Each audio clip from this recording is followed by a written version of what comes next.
Silverton's population of 531 was established in 1874 after a treaty with the Ute Indians.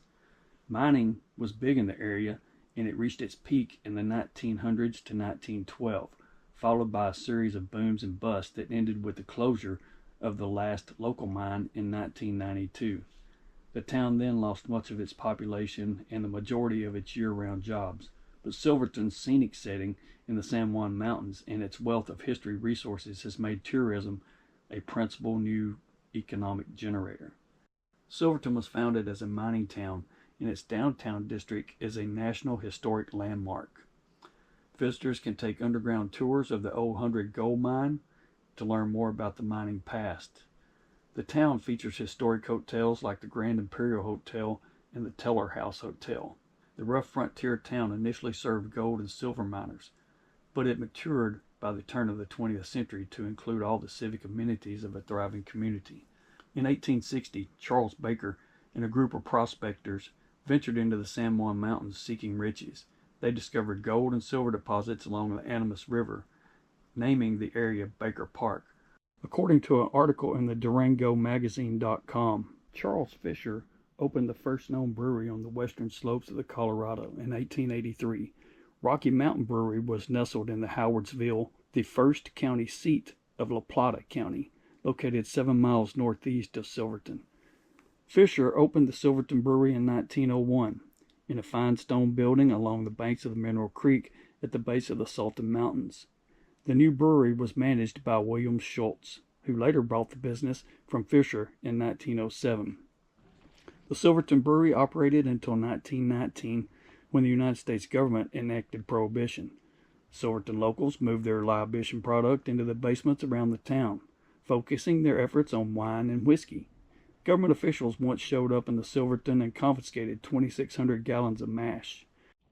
The original town jail in Silverton, Colorado, built in 1883, was a wooden structure located at 1361 Green Street.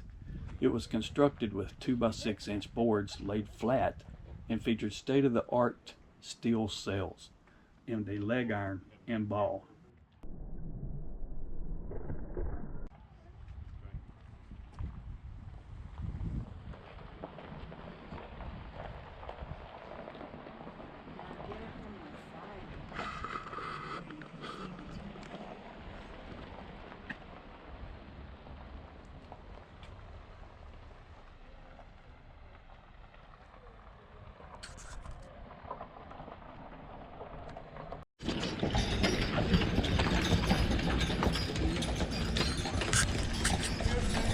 In 1874, Silverton's town site was established, quickly becoming the hub for numerous mining camps. Alongside miners, the town attracted the attention of the Denver Railroad Company.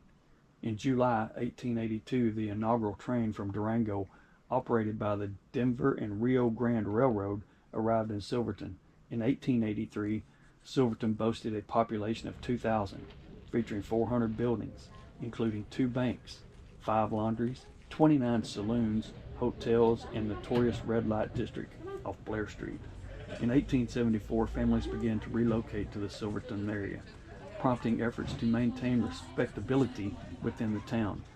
An imaginary line down Green Street symbolized the division between law-abiding residents and the establishment associated with the gambling, prostitution, and entertainment. In May of 1883, a grand jury indicted 117 lewd women on notorious Blair Street. While fines were imposed, gambling and prostitution were somewhat tolerated as long as they remained confined to certain areas.